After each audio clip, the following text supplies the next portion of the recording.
한때 한 소녀에게는 모든 것이 있었다. 따뜻한 가정, 자상한 아버지, 그리고 진우건설이라는 아버지의 꿈이 담긴 견실한 회사까지.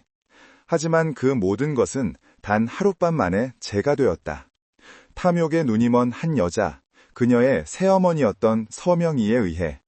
소녀는 아버지의 절망적인 추락과 회사가 무너지는 것을 지켜봐야 했다. 그녀의 이름 한유진은 그날부로 세상에서 지워졌다. 그로부터 10년. 잿더미 속에서 살아남은 그 소녀는 과연 무엇이 되었을까? 서울의 스카이라인을 압도하는 엠파이어 그룹 본사 50층 최고 전략 회의실. 공기는 얼음장처럼 차가웠다.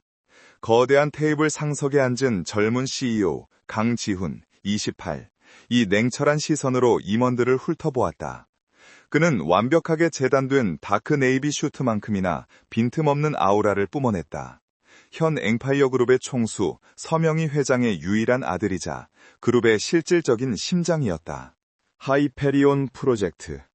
이는 엠파이어의 향후 10년을 책임질 핵심 사업입니다.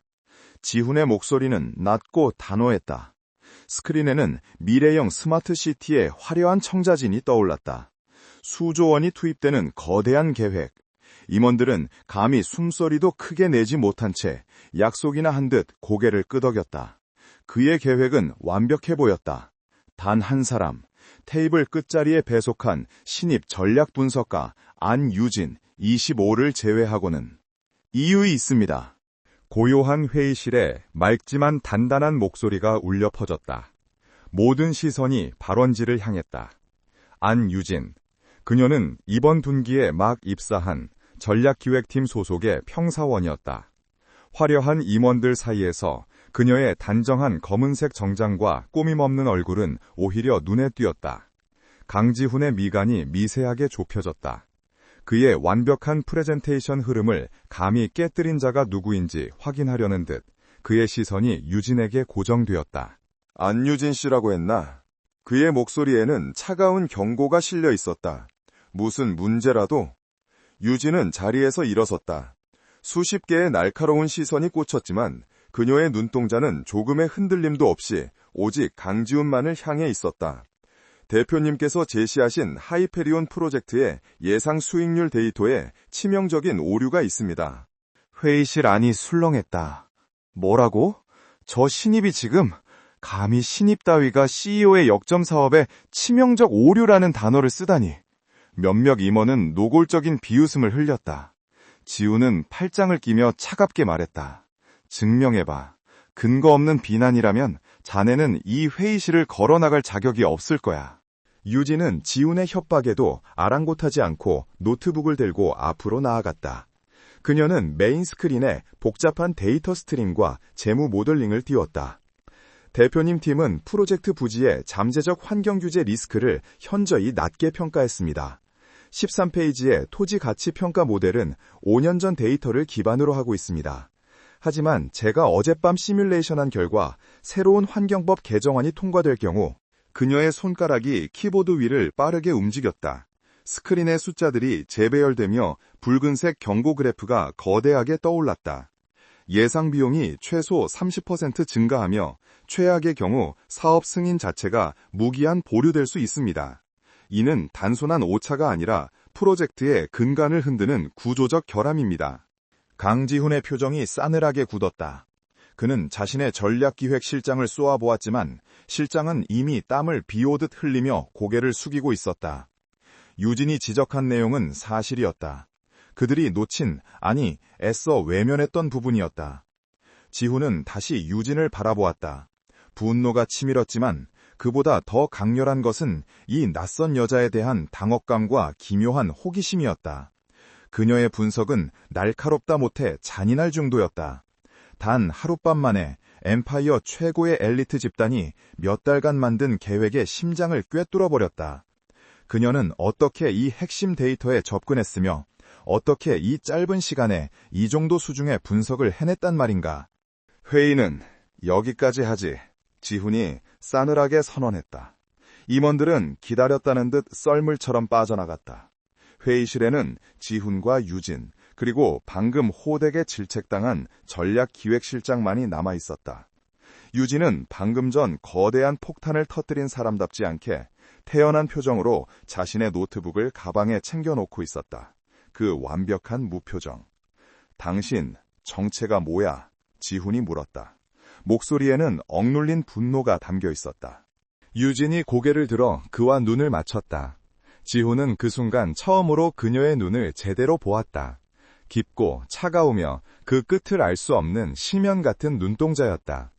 전략기획팀 안유진입니다. 왜 이런 식으로 보고했지? 내부적으로 조용히 처리할 수도 있었을 텐데 날 망신 주려는 의도였나? 지훈이 한 걸음 다가서며 위압적으로 물었다. 유진은 잠시 그를 바라보다가 입을 열었다. 그녀의 목소리는 회의실에서와 마찬가지로 평온했다. 이 정도 규모의 리스크는 개인적인 메모로 수정되지 않습니다, 대표님. 수조 원의 손실이 발생하기 전에 모두가 보는 앞에서 바로 잡아야 했습니다. 그게 제 일이었습니다. 강지훈은 말문이 막혔다. 그녀의 말은 한치의 틀림도 없었다. 그녀는 사과도 변명도 하지 않았다. 오직 사실만을 말했다. 그 당돌함 혹은 자신감. 그는 이 여자가 위험하다고 직감했다. 동시에 탐이 났다. 내 사무실에서 기다려. 유진은 지훈의 사무실로 향하는 긴 복도를 걸었다. 그녀의 또각거리는 구두 소리가 대리석 바닥에 차갑게 울렸다. 복도 중앙, 엠파이어 그룹의 역대 회장들 초상화가 걸린 것에 유난히 크고 화려한 그림이 있었다. 자애로운 미소를 짓고 있는 서명희 회장의 초상화. 유진은 그 그림 앞에서 잠시 걸음을 멈섰다. 그녀의 얼굴은 여전히 감정을 읽을 수 없었지만 정장 재킷 주머니 속의 손은 하얗게 질릴 정도로 세게 주먹을 쥐고 있었다. 보고 계세요, 서명일 회장. 이건 시작에 불과해요. 그녀의 눈이 초상화 옆 그 아들인 강지훈의 사무실 문을 향했다. 강지훈, 그는 당신의 가장 완벽한 작품이자 당신의 가장 치명적인 약점이죠. 나는 그의 세계로 들어가 그의 신뢰를 얻고 당신이 가장 아끼는 것을 내 손으로 무너뜨릴 거예요. 10년 전 당신이 나에게 그랬던 것처럼. 그녀의 가슴 속에서 차가운 복수의 불꽃이 타올랐다. 지훈이 사무실로 들어섰다. 그는 책상에 기대어 팔짱을 낀 채 유진을 쏘아보았다. 책상 위 모니터에는 방금 인사팀에서 전송받은 안유진의 이력서가 띄어져 있었다. 아이비리그 수석 졸업, 월스트리트 투자은행에서의 화려한 경력, 모든 것이 완벽했다. 너무 완벽해서 오히려 비현실적이었다. 마치 누군가에 의해 정교하게 만들어진 이력서처럼. 안유진 씨, 자네는 오늘 내 팀을 그리고 나를 공개적으로 모욕했어. 저는 대표님의 프로젝트를 구한 겁니다. 유진이 즉각 받아쳤다. 정중하게 실패하는 것과 무례하게 성공하는 것 중 어느 쪽을 선호하십니까?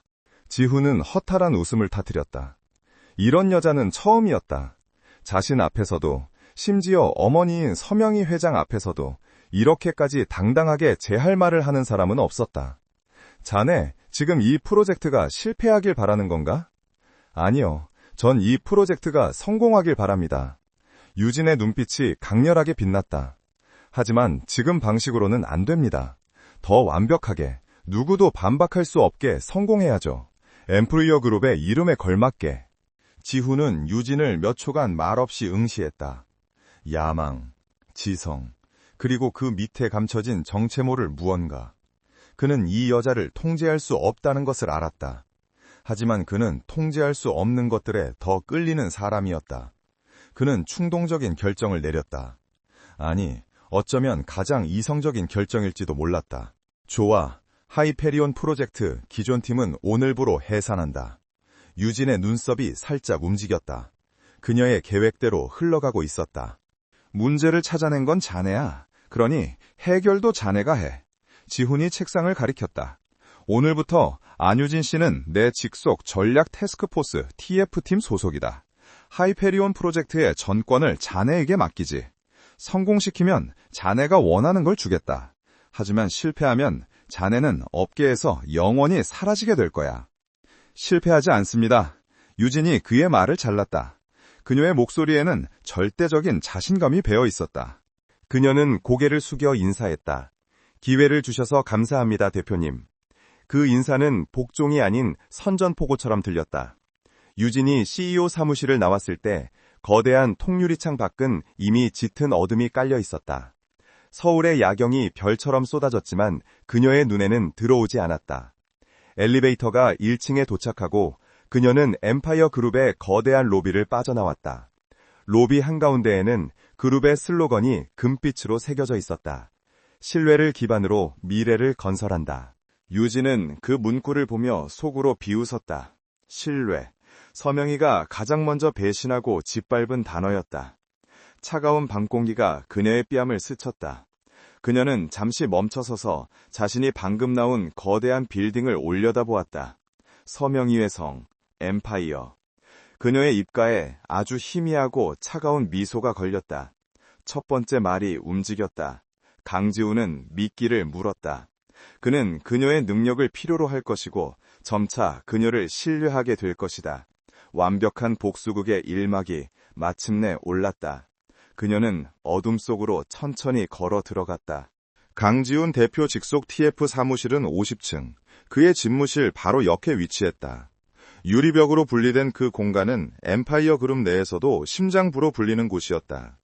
안유진이 자신의 짐, 단출한 상자 하나를 들고 들어섰을 때 이미 자리를 잡고 있던 3명의 엘리트 팀원들의 시선이 그녀에게 동시에 꽂혔다.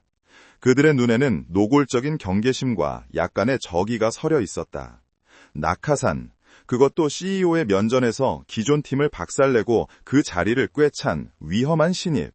내 소개는 필요 없겠지.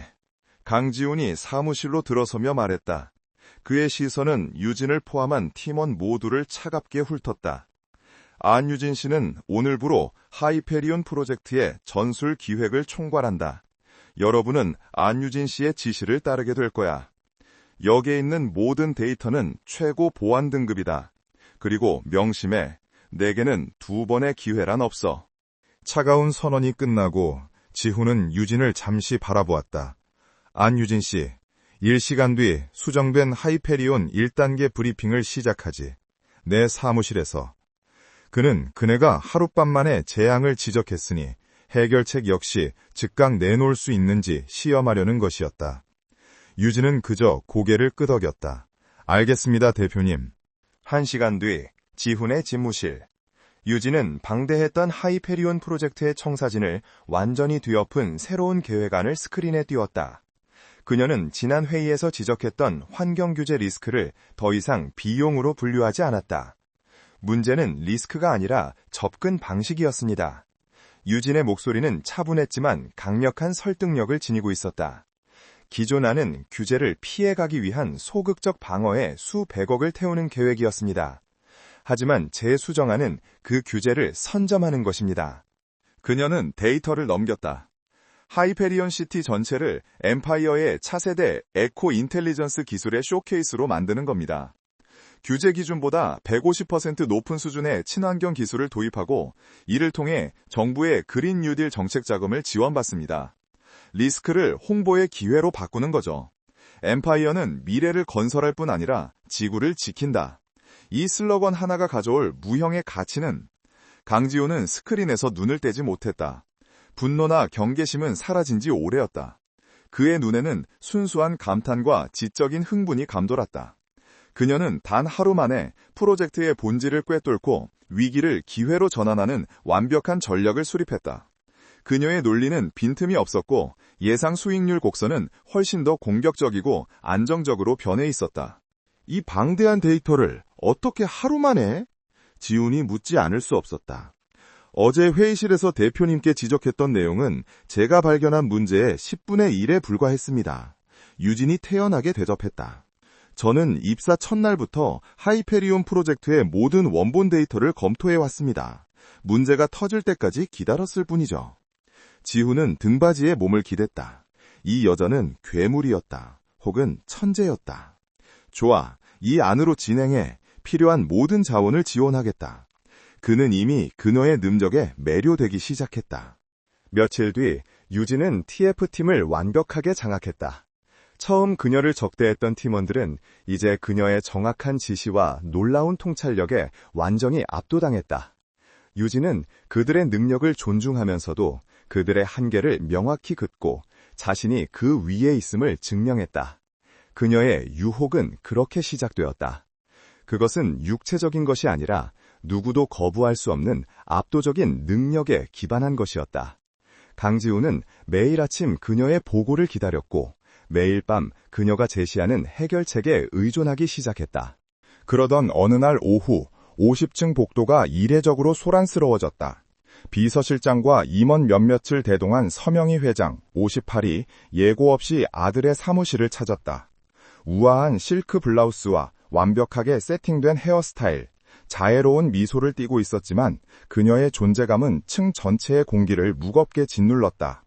지훈아, 요즘 얼굴 보기가 왜 이리 힘드니? 서명희가 아들의 집무실로 들어서며 말했다. 어쩐 일이십니까, 회장님? 지훈은 반가움보다는 긴장감이 서린 목소리로 자리에서 일어났다. 새 프로젝트 때문에 고생한다기에 격려차 들렀지.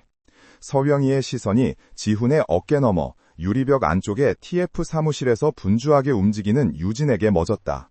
저 아이가 네가 새로 뽑았다는 그 유능한 직원인가 보구나. 지훈은 잠시 망설이다가 유진을 불렀다. 안유진 씨, 이리 와서 인사드려. 회장님이셔. 유진은 하던 일을 멈추고 지훈의 사무실로 걸어왔다. 그리고 마침내 10년 만에 그녀는 자신의 모든 것을 앗아간 원수와 얼굴을 마주했다. 심장이 얼음처럼 차가워졌지만 그녀의 얼굴에는 완벽하게 계산된 약간의 긴장감과 존경심이 서린 신입사원의 표정이 떠올랐다. 처음 뵙겠습니다, 회장님. 전략기획팀 안유진입니다. 그녀는 90도로 깊이 고개를 숙였다. 서명희는 위아래로 유진을 훑어보았다. 단정한 외모, 총명해 보이는 눈.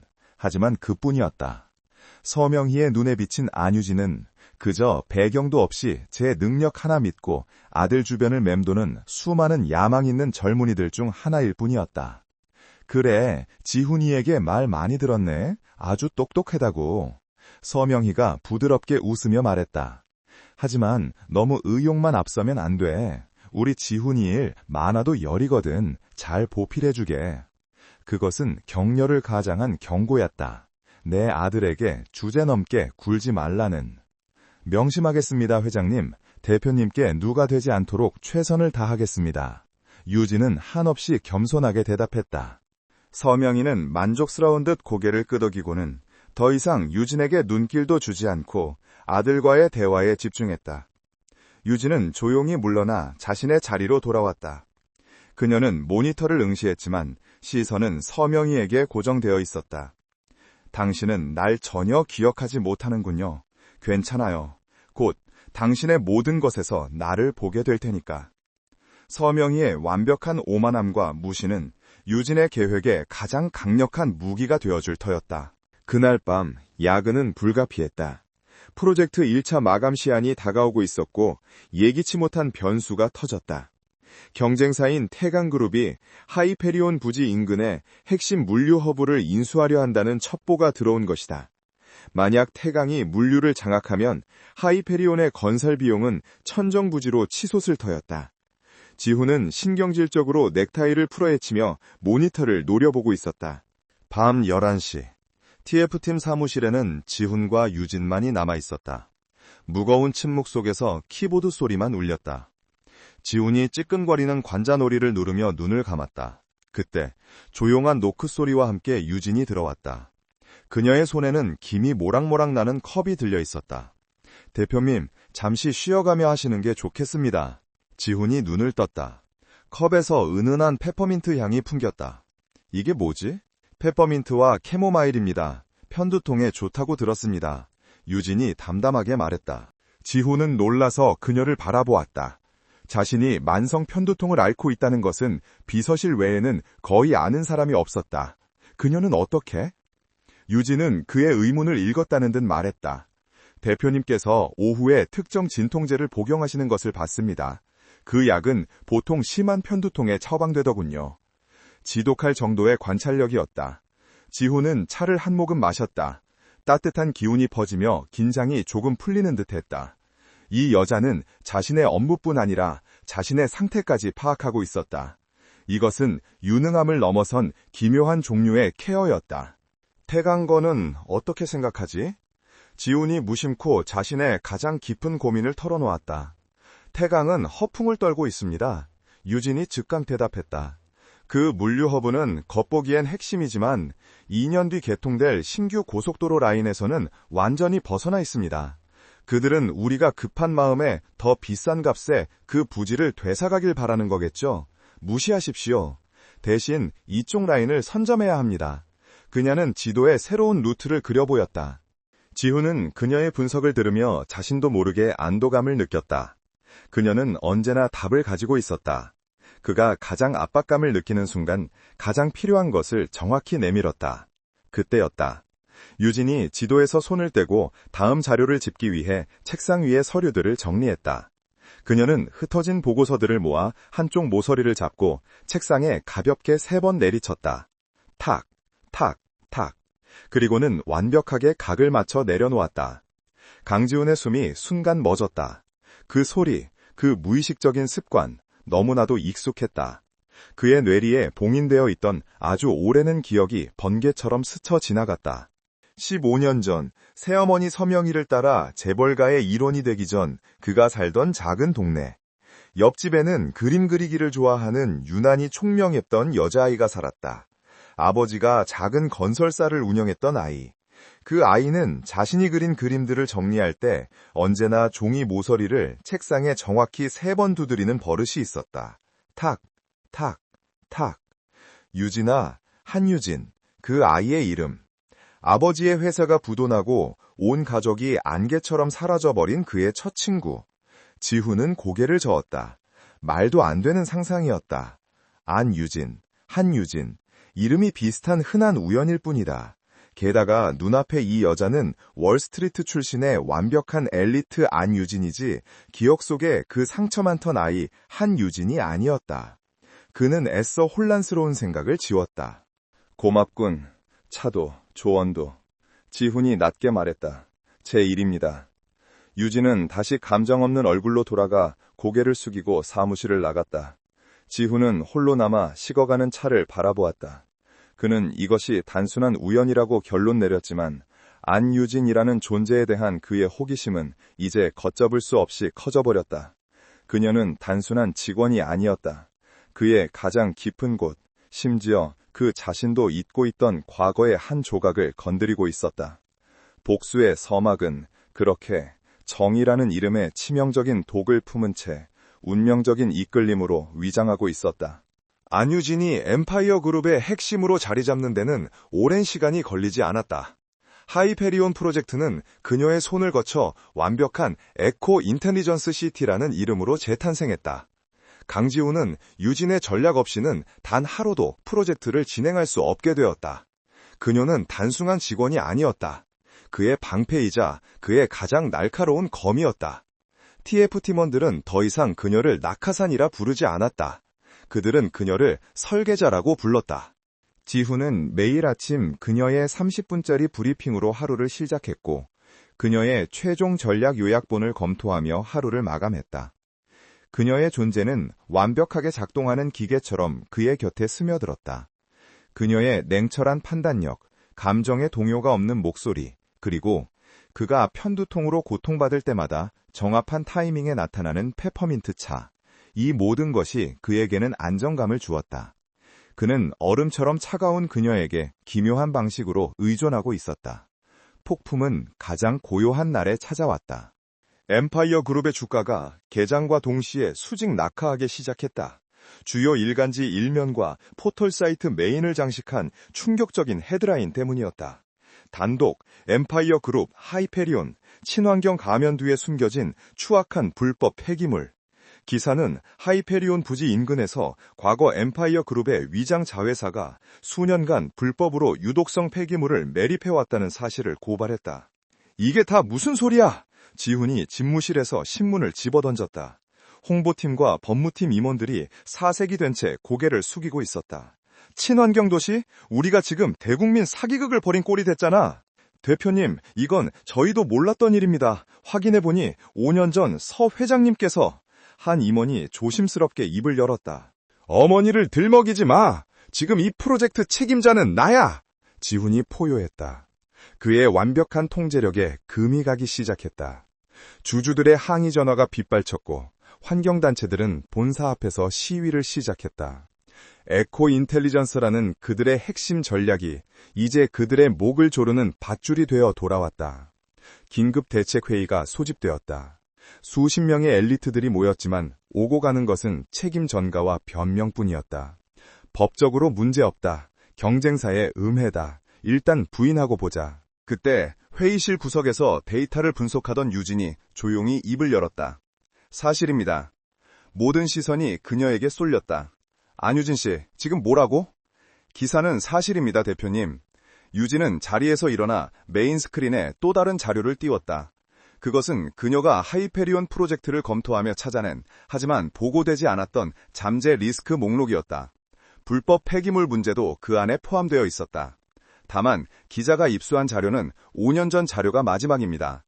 그들은 우리가 지금도 그 사실을 은폐하고 있다고 믿고 있죠. 자네, 알고 있었나? 지훈의 목소리가 얼음장처럼 차가워졌다.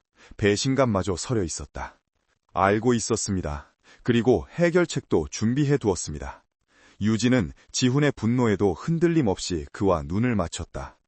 대표님, 지금 저희가 할 일은 부인이 아닙니다. 인정입니다. 미쳤어? 홍보 담당 임원이 소리쳤다. 인정하는 순간 우리는 끝이야. 아니요, 유진이 그를 가로막았다. 더 큰 진실로 덮는 겁니다. 위기는 통제할 수 없을 때만 위기입니다. 지금부터 우리가 이 사태를 통제하는 겁니다. 그녀의 눈이 전략가의 그것으로 빛나기 시작했다. 그녀는 지훈을 향해 돌아섰다. 대표님, 오늘 오후 3시 긴급 기자회견을 여십시오.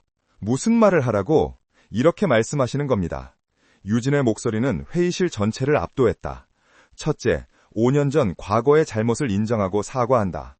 둘째, 그 잘못을 발견한 것이 바로 대표님 본인이라고 밝힌다. 셋째, 하이페리온 프로젝트를 친환경으로 기획한 이유가 바로 엠파이어 스스로의 과거 과오를 정화하고 기술로 속죄하기 위함이라고 선언하십시오.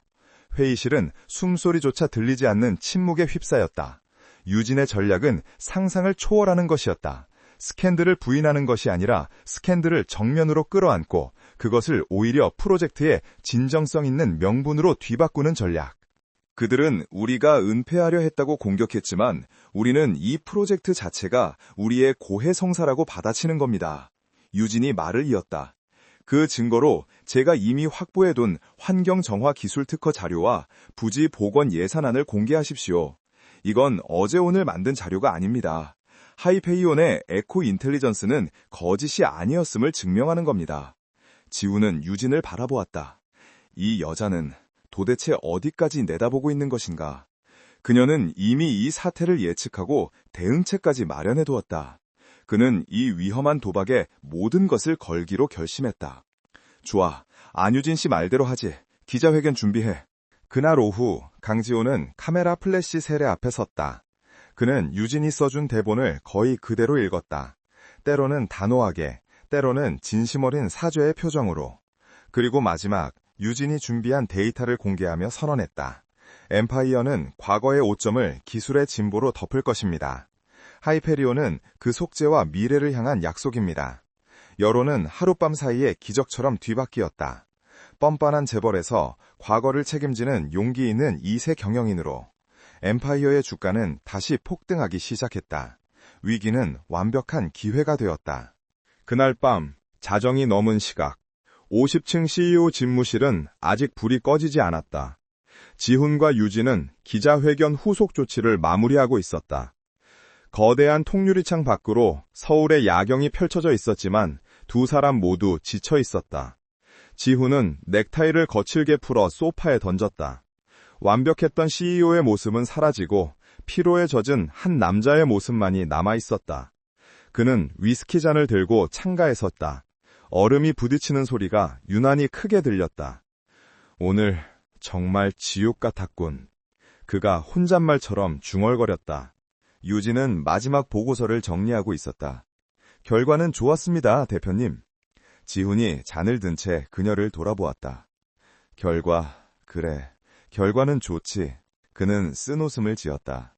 하지만 그들이 언제 또 내 목을 물어뜯으러 달려들지 모르지.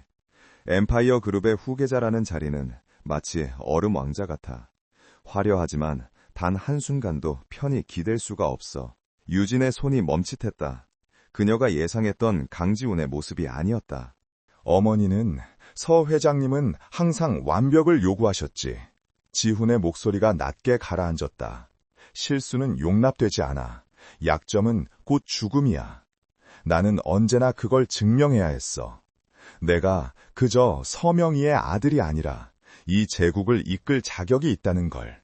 그는 유진을 바라보았다. 그의 눈에는 더 이상 CEO의 냉철함이 아닌 깊은 고독과 피로감이 어려 있었다. 당신은 유일한 것 같아. 무슨 말씀이신지? 내 앞에서조차 가면을 쓰지 않는 사람. 지훈이 그녀에게 한 걸음 다가왔다.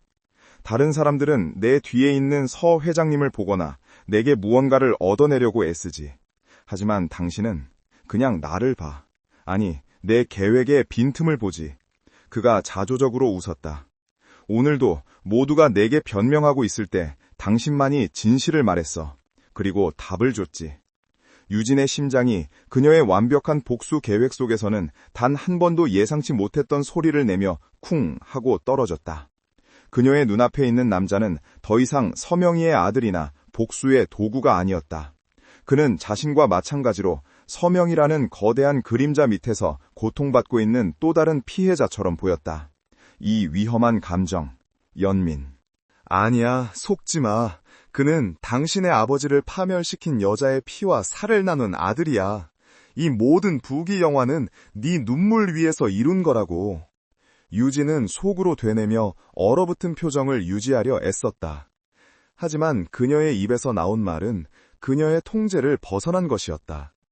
대표님, 그녀의 목소리가 언제나의 냉철함 대신 아주 미세한 온기를 담고 있었다. 얼음 왕자는 기댈 수 없다면 잠시 내려와서 쉬어도 됩니다. 완벽한 전략에도 휴식은 포함되어 있으니까요. 그것은 전략 분석가의 조언이 아니었다. 한 인간이 다른 인간에게 건네는 작은 위로였다. 지훈은 그녀의 말에 모든 방어막이 무너지는 것을 느꼈다. 그는 이 차가운 여자에게서 그 누구에게서도 받아보지 못한 뜻밖의 위로를 받았다. 그 순간 지훈과 유진 사이의 공기가 변했다. 상사와 부하 직원이라는 차가운 경계선이 녹아내리고 그 자리에는 남자와 여자라는 아슬아슬한 긴장감이 피어올랐다. 유진은 자신이 위험한 실수를 저질렀음을 깨달았다. 그녀는 그의 마음을 얻어야 했지만 그녀의 마음이 흔들려서는 안 되었다. 늦었습니다. 그녀는 황급히 시선을 피하며 서류를 챙겼다. 먼저 퇴근하겠습니다. 안유진 씨, 지훈이 그녀를 불렀다. 유진은 문손잡이를 잡은 채 멈춰섰다. 고맙다는 말을 하고 싶었어. 유진은 대답 없이 사무실을 빠져나왔다. 그녀는 차가운 복도를 걸으며 가쁘게 숨을 몰아쉬었다. 그녀의 얼음 같던 계획에 예상치 못한 균열이 가기 시작했다. 강지훈의 고독한 눈빛이 그녀의 얼어붙은 심장을 아프게 두드리고 있었다. 지난번 위기 대응 이후 강지훈은 자신도 모르는 사이에 안유진이라는 존재를 의식하고 있었다. 그녀의 냉철함은 여전했지만 그날 밤 사무실에서 보았던 아주 잠깐의 인간적인 동요, 그리고 그가 무너질 뻔했을 때 그를 붙잡아준 단호한 목소리는 지훈의 마음에 파문을 일으켰다. 그는 그녀가 서류를 정리할 때마다 무심코 행하는 탁, 탁, 탁 하는 그 습관을 자꾸만 훔쳐보게 되었다. 그것은 단순한 버릇이 아니었다. 잊고 있던 과거의 파편이 현재의 시간 속으로 날아와 박히는 듯한 아릿한 통증이었다. 결국 지훈은 더 이상 이 기묘한 의혹을 무시할 수 없었다. 그는 어머니의 라인이 아닌 자신만이 신뢰하는 비서실 직속 정보팀장 오 팀장을 불렀다. 안유진 씨에 대해 다시 조사해주게. 대표님, 이미 인사팀 자료를... 그 이력서 말고... 지훈이 그의 말을 잘랐다. 월스트리트 이전의 모든 것. 그녀가 안유진이 되기 전의 기록을 원해. 15년 전, 20년 전까지 거슬러 올라가도 좋아. 아무도 모르게 그림자처럼 움직여. 오 팀장은 대표의 서늘한 눈빛에 말없이 고개를 숙였다. 지훈은 이것이 단순한 호기심인지 아니면 불길한 예감인지 스스로도 알 수 없었다.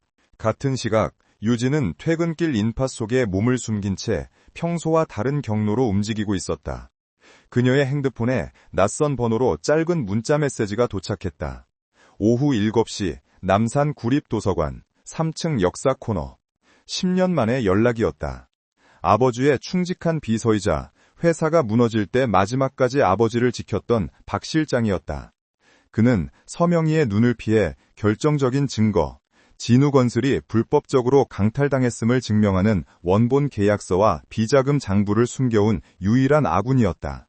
유진은 하이페리온 위기를 완벽하게 막아낸 것이 오히려 서명희의 의심을 샀을 거라 직감했다.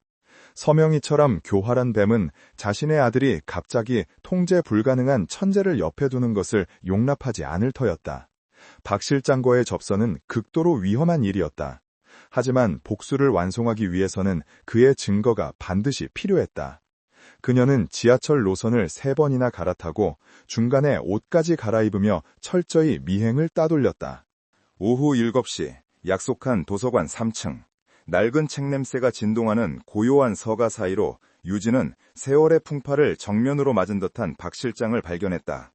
그는 10년 전에 단정했던 모습은 온데간데 없이 초췌하고 경계심 가득한 얼굴로 유진을 기다리고 있었다. 아가씨, 이렇게 크셨군요. 그의 눈시울이 붉어졌다. 시간 없습니다, 실장님. 유진이 냉정하게 주변을 살폈다. 물건은요? 아가씨, 정말 이걸 하시려는 겁니까? 박 실장이 떨리는 손으로 품 안에서 낡은 USB 하나를 꺼냈다. 서명이 그 여자는 괴물입니다. 아가씨가 다친까봐 이미 모든 것을 잃었습니다. 유진의 목소리는 얼음 같았다. 이걸로 그 여자를 끌어내릴 겁니다. 박 실장이 유진에게 USB를 건네려던 바로 그 순간이었다.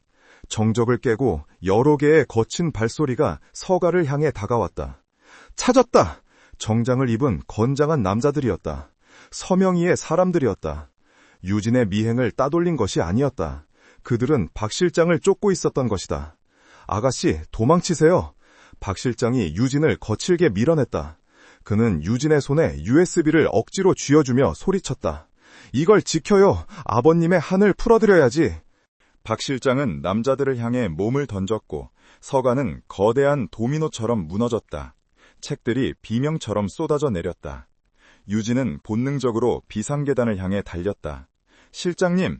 그녀의 외침이 터져나왔지만 곧 남자들에게 붙잡힌 박 실장의 고통스러운 신음소리에 묻혔다.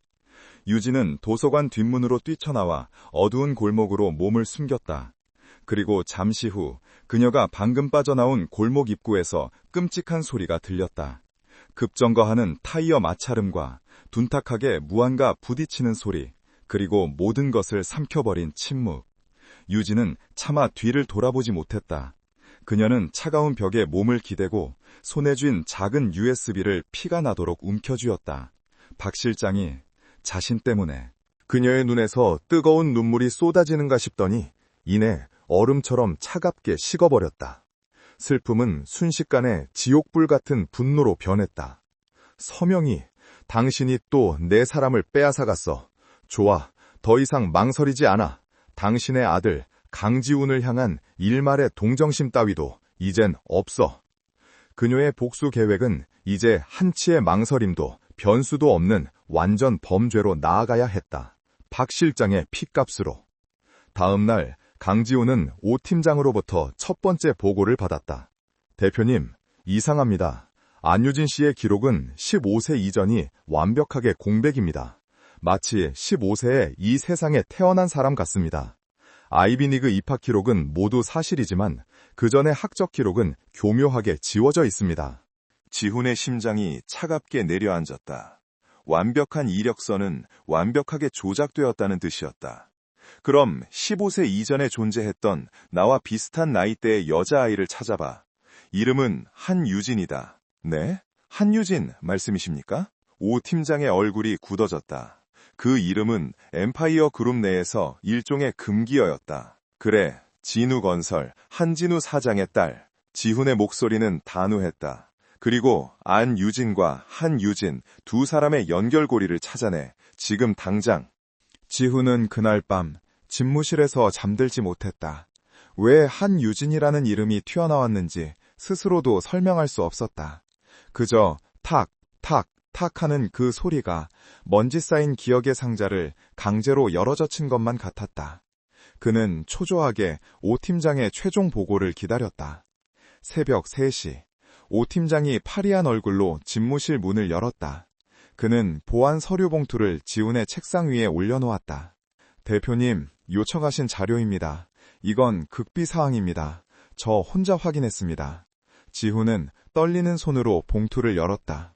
가장 먼저 나온 것은 빛바랜 학교 앨범 복사본이었다. 한유진, 13세, 웃고 있는 소녀의 모습. 지훈은 숨이 멎는 것 같았다. 지금의 안유진이 가진 냉철함은 없었지만 그 총명하게 빛나는 눈매는 틀림없었다. 그의 기억 속 옆집에 살던 그 아이였다. 다음 장은 안유진의 이력서 사진과 나란히 비교된 오 팀장이 몰래 촬영한 그녀의 최근 사진이었다. 사진 속 안유진은 서류를 정리하며 정확히 책상에 3번 모서리를 내리치고 있었다. 그리고 마지막 한 장의 보고서. 대상, 한유진, 안유진으로 신분색학 추정. 부, 한진우, 진우건설 대표. 사건, 10년 전 엠파이어 그룹 당시 서명희 부회장 주도의 적대적 M&A로 인한 진우건설 파산. 한진우 대표 자살로 위장된 타살 의혹, 전 재산 압류. 특이사항, 유가족 한유진, 사건 직후 실종, 이후 모든 기록 소멸. 15세 안유진이라는 이름으로 미국에서 재등장. 모든 조각이 맞춰졌다. 지독하게 완벽했던 그녀의 능력, 엠파이어 그룹의 약점을 귀신처럼 파고들었던 분석력, 하이페리온 부지의 폐기물 문제를 이미 알고 있었던 것. 그녀가 엠파이어에 입사한 이유, 그녀가 하이페리온 프로젝트에 접근한 이유, 그녀가 강지훈 바로 옆자리를 꿰찬 이유. 그것은 야망이나 성공을 위한 것이 아니었다. 복수. 그녀는 처음부터 그를 속였다. 그의 신뢰를 얻고 그의 심장부에 칼을 꽂기 위해 10년 동안 자신을 지우고 완벽한 타인을 연기해왔던 것이다. 지훈이 그날 밤 그녀에게 내보였던 고독과 나약함, 그녀가 건넸던 그 작은 위로, 그 모든 것이 치밀하게 계산된 연기였다는 말인가. 지훈은 참을 수 없는 배신감에 책상 위에 모든 것을 쓸어버렸다.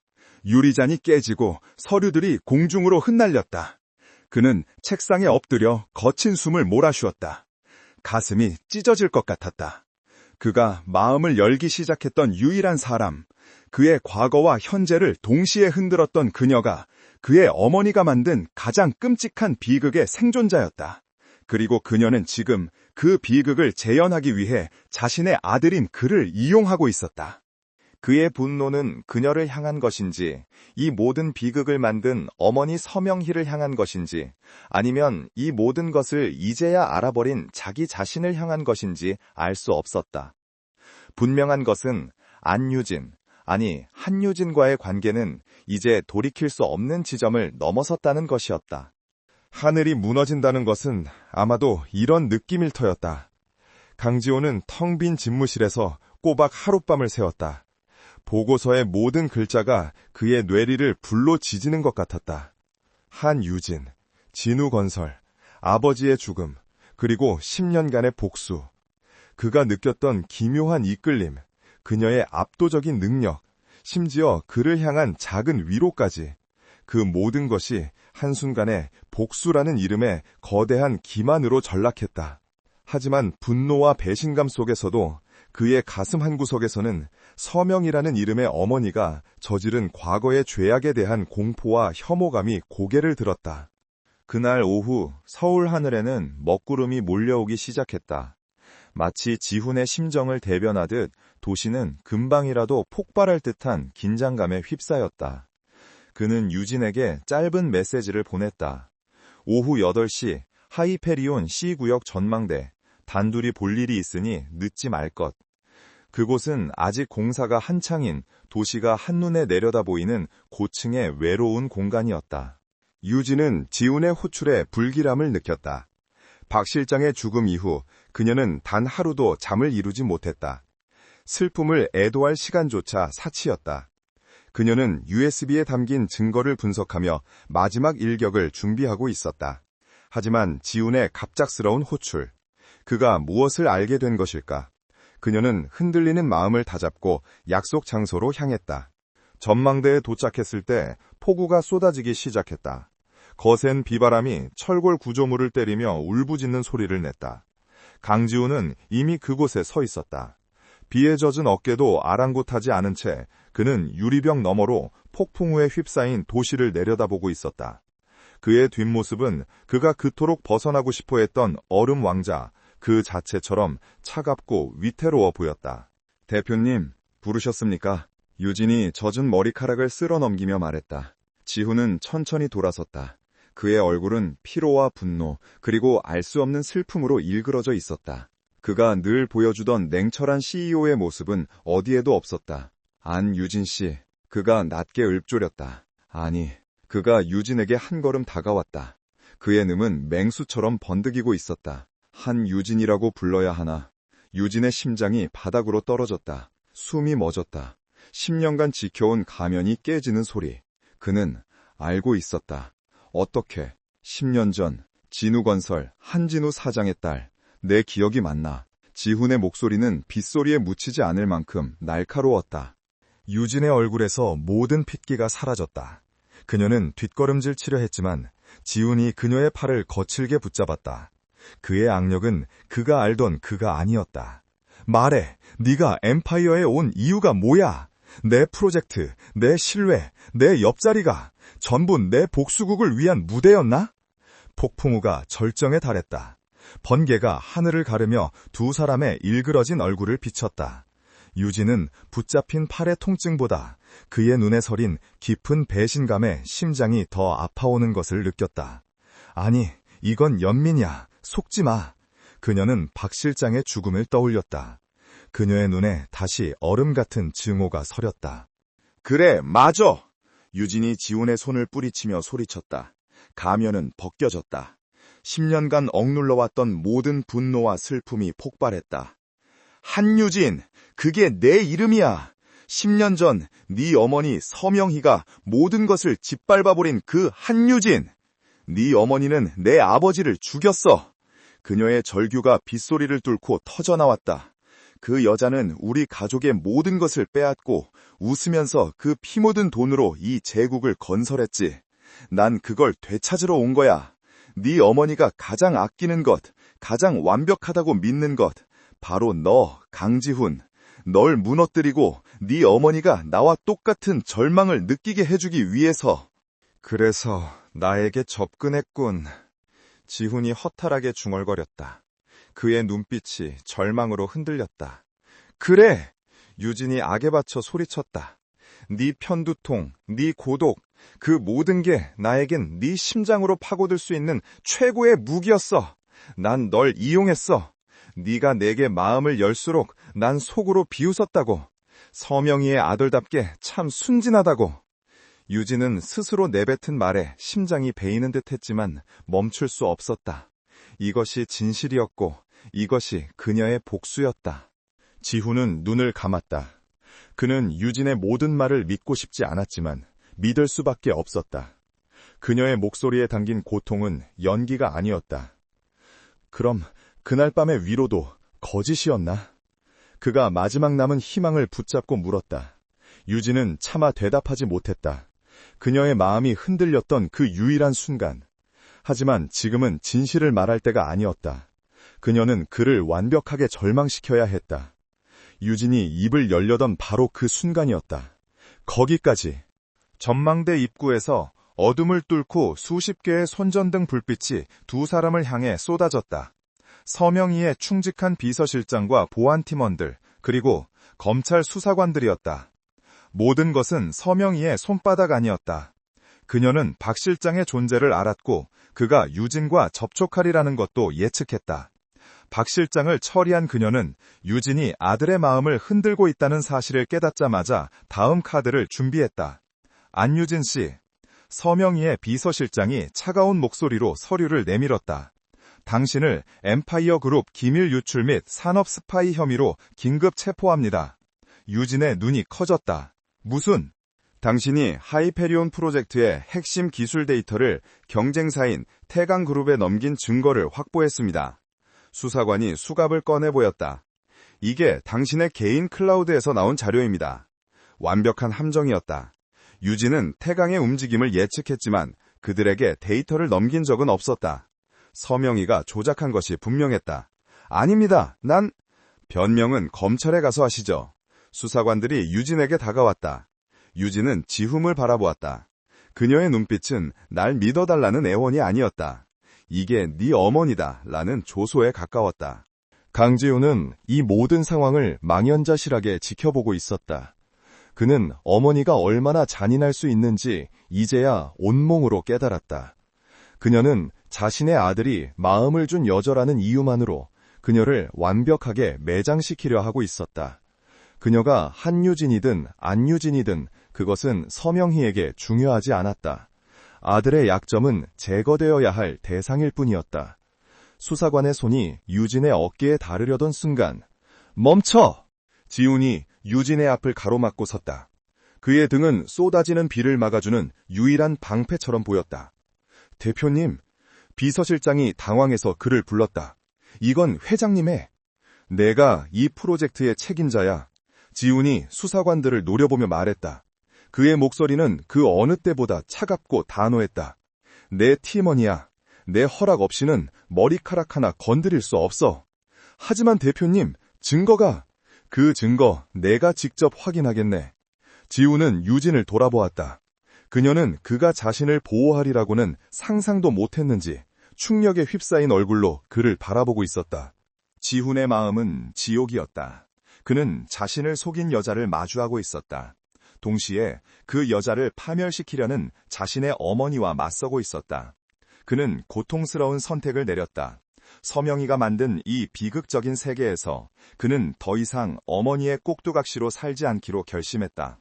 그가 지키려는 것이 사랑 때문인지 아니면 뒤늦은 속죄 때문인지 혹은 진실을 향한 열망 때문인지는 알 수 없었다. 이 여자는 지훈이 빗속에서 선언했다. 내가 데려간다. 그것은 서명희 회장을 향한 아들의 첫 번째 반역이었다. 폭풍우가 몰아치는 전망대, 얼어붙은 대치 상황. 강지훈은 자신의 앞을 가로막고 선 아들을 믿을 수 없다는 듯 바라보는 서명희의 비서실장과 법적 절차를 밟으려는 수사관들을 향해 한치의 물러섬도 없이 말했다. 이 사안은 하이페리온 프로젝트의 핵심 보안 문제입니다. 외부 유출이 아니라 내부 시스템 오류일 가능성이 큽니다. 그의 목소리는 빗소리를 뚫고 나갈 만큼 단호했다. 대표님, 비서실장이 경악했다. 회장님께서... 내부 감사가 먼저입니다. 이 직원에 대한 모든 조사는 그룹 대표인 내 지휘하에 이루어집니다. 지훈은 수사관을 정면으로 응시했다. 엠파이어 그룹 CEO로서 안유진 씨의 신병을 내부 감사팀으로 인계할 것을 요구합니다. 검찰에는 감사 결과를 24시간 내로 통보하죠.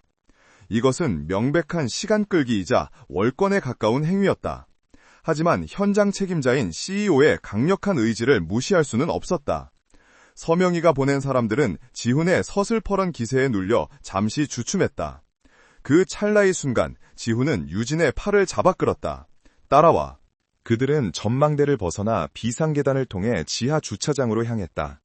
지훈의 개인 차량에 올라타자마자 그는 오 팀장에게 전화를 걸었다.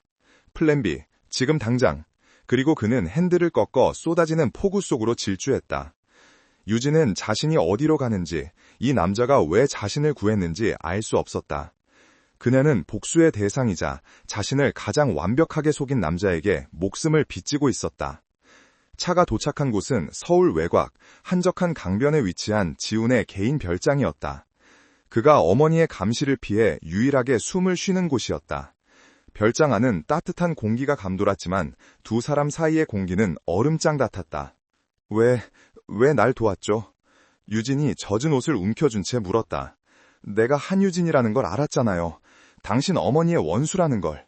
지훈은 마른 수건을 그녀에게 던져주며 위스키병을 열었다. 그는 잔을 채우지도 않고 병째로 한 모금 들이켰다. 내가 당신을 도운 게 아니야. 그의 목소리는 지독한 피로감에 잠겨 있었다. 내가 내 어머니를 막은 거지. 그는 오 팀장에게서 받은 보고서, 그녀의 과거가 담긴 를 테이블 위에 던졌다. 당신이 내게 준 모든 것, 그 능력이 복수를 위한 칼이었다는 건 알아. 날 속였고 날 이용했지. 그럼 지금이라도 날 그 여자에게 넘겨요. 유진이 차갑게 쏘아붙였다. 아니, 지훈이 그녀를 돌아보았다.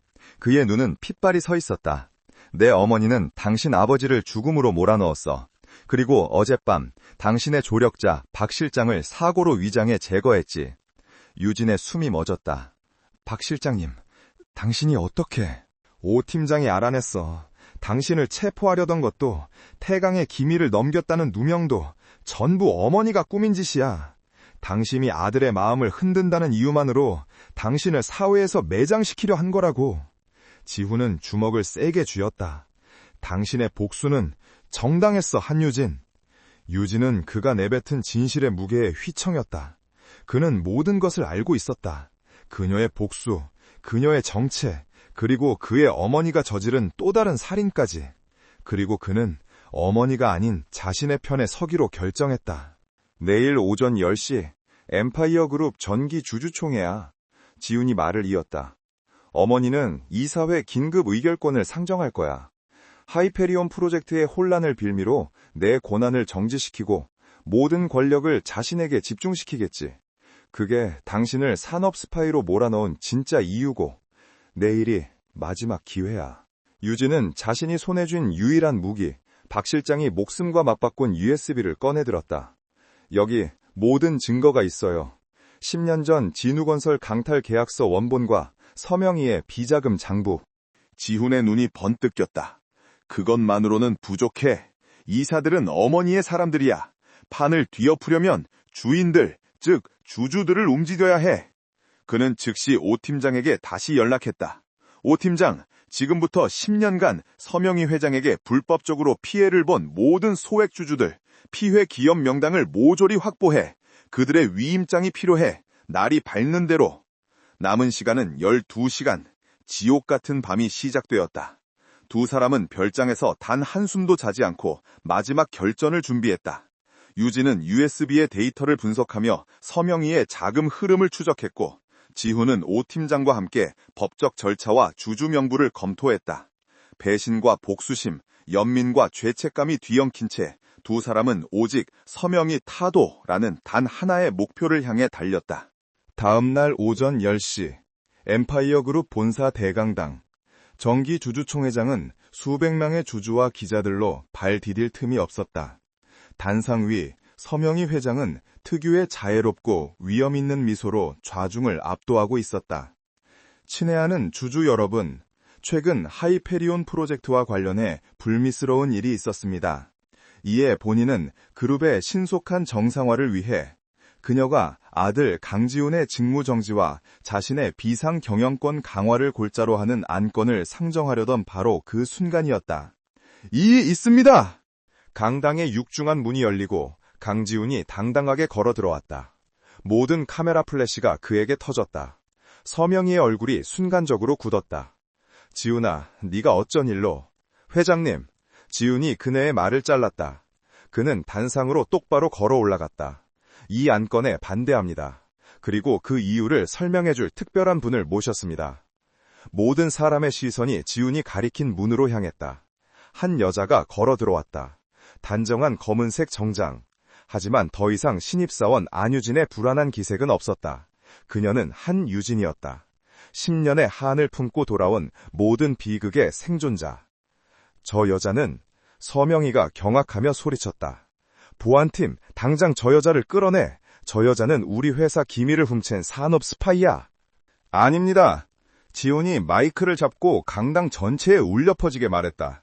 이분은 산업 스파이가 아닙니다. 10년 전 엠파이어 그룹의 불법적인 적대적 인수에 모든 것을 잃은 고 한진우 진우건설 대표의 유일한 상속자 한유진 씨입니다. 강당이 술렁이기 시작했다. 진우건설이라는 이름은 엠파이어의 추악한 성장사를 아는 이들에게는 전설처럼 내려오는 이름이었다. 유진은 지훈의 옆 주주총회 의장 단상 앞에 섰다. 또한 저는 오늘 진우 정의의 기금의 대리인 자격으로 이 자리에 섰습니다. 그게 무슨... 지난 12시간 동안 엠파이어 그룹에 의해 부당하게 피해를 입은 소액 주주 317명, 그리고 12개의 중소기업이 제게 위임장을 보내주셨습니다. 그들의 뜻을 모아 저는 서명희 회장의 즉각적인 해임과 경영비리에 대한 사법당국의 수사를 정식으로 요청합니다. 내년이 감히 서명희가 이성을 잃고 소리쳤다. 하지만 유진은 이미 메인 스크린에 USB 데이터를 연결한 후였다. 이것이 증거입니다. 스크린에는 10년 전 서명희의 지시로 위조된 진우건설의 이사회 의사록과 당시 그녀가 비자금을 조성해 주가를 조작했던 내역이 적나라하게 떠올랐다. 그리고 그 자금이 흘러들어간 차명 계좌들. 그것은 지난 10년간 그녀가 어떻게 그룹을 사유화하고 반대 세력을 숙청했는지 보여주는 완벽한 범죄 일지였다. 거짓말! 저건 다 조작이야! 저 여자가 날 모함하는 거라고! 서명희가 발악했다. 조작이 아닙니다, 회장님. 이번에는 지훈의 목소리였다. 그는 단상 위에서 자신의 어머니를 차갑게 내려다보았다. 그럼 이것도 조작입니까? 지훈이 신호를 보내자 스크린에는 음성 파일 하나가 재생되었다. 그 개집의 한유진이가 너무 깊이 파고들었어. 박 실장 건처럼 깨끗하게 처리해. 내 아들 옆에서 치워버려. 서명희가 자신의 비서실장에게 유진을 산업 스파이로 조작하고 박 실장의 죽음을 지시했던 바로 그 목소리였다. 오 팀장이 지훈에게 마지막 충성으로 바친 결정적인 증거였다. 강당은 완벽한 혼돈에 휩싸였다. 기자들의 플래시가 미친 듯이 터졌고 주주들은 고성을 질렀다. 서명희는 물러나라! 살인자! 바로 그때 강당의 뒷문이 다시 열리며 검찰 수사관들이 들이닥쳤다. 이번에는 서명희의 하수인이 아닌 지훈과 오 팀장이 증거자료를 넘긴 중앙지검 특수부였다. 서명희 씨, 횡령, 배임, 특별경제가중처벌법 위반, 그리고 살인 교사 혐의로 긴급 체포합니다. 수사관들이 단상으로 올라와 서명희에게 수갑을 내밀었다. 그녀의 우아했던 미소는 사라지고 증오와 경멸로 일그러진 얼굴만이 남았다. 그녀는 모든 것을 잃었다. 그녀가 평생을 바쳐 쌓아올린 제국, 그녀의 명예, 그리고 그녀는 수갑을 찬 채 끌려나가며 자신을 심판의 자리에 세운 아들 강지훈을 노려보았다. 네가 감히 이 어미에게! 지훈은 그 시선을 피하지 않았다. 그는 차가운 눈으로 무너져 내리는 자신의 어머니이자 괴물이었던 여자의 마지막 모습을 끝까지 지켜보았다. 모든 것이 끝났다. 유진의 완벽한 복수는 성공했다. 서명희는 자신이 가장 사랑했던 아들의 손에 의해 자신이 모든 것을 가졌다고 믿었던 바로 그 자리에서 모든 것을 잃었다. 카메라 플래시가 난무하는 단상 위 유진과 지훈은 말없이 서 있었다. 복수는 끝났지만 두 사람의 엇갈린 운명은 이제 막 잔인한 진실을 마주하고 있었다. 서명희 회장이 수갑을 차고 끌려나간 주주총회장은 아수라장이 되었다. 카메라 플래시가 광란처럼 터졌고 주주들의 고성과 기자들의 질문이 뒤엉켜 거대한 소음의 파도를 만들었다. 단상 위 모든 폭풍의 중심에 선 한유진과 강지훈은 마치 다른 시공간에 멈춰선 듯 말없이 서로를 마주보고 있었다. 10년간 달려온 유진의 복수는 끝났다. 그러나 승리의 환호는 없었다. 오직 거대한 파도가 휩쓸고 지나간 뒤의 공허함과 뼛속까지 스미는 피로감만이 두 사람을 감쌌다. 지훈은 자신을 향해 쏟아지는 카메라 세례를 등으로 막으며 유진의 어깨를 감쌌다. 일단 여기서 나가야 해. 그는 보안팀의 호의를 받으며 유진을 데리고 아비규환이 된 강당을 빠져나왔다. 두 사람이 도착한 곳은 다시 50층의 CEO 집무실이었다. 몇 시간 전 결전을 준비하기 위해 떠났던 곳. 이제는 모든 것의 주인을 잃은 텅 비어버린 성체였다. 유진은 창가에 서서 비가 그친 서울의 하늘을 말없이 바라보았다. 그녀의 손에 들려있던 USB는 이미 검찰의 증거물로 넘어갔다. 그녀의 유일한 무기이자 박 실장의 목숨값이었다. 끝났네요. 그녀가 유리창에 비친 자신의 모습을 보며 나지막이 속삭였다. 10년간 안유진이라는 가면을 쓰고 살았던 얼굴. 이제는 그 가면 뒤에 한유진마저도 낯설게 느껴졌다. 아직 지훈이 넥타이를 풀어 헤치며 소파에 주저앉았다. 아직 아무것도 끝나지 않았어. 그의 목소리는 모래알처럼 까끌까끌했다. 서명희 회장의 구속으로 엠파이어 그룹은 내일 아침 주가 폭락과 함께 유동성 위기를 맞을 거야. 이대로 두면 수만 명의 직원들과 당신의 아버지가 그랬듯 수백 개의 협력업체들이 연쇄 부도에 휘말리게 돼. 유진은 그를 돌아보았다. 그게 나와 무슨 상관이죠? 내 복수는 끝났어요. 그녀의 목소리는 차가웠지만 눈빛은 흔들리고 있었다.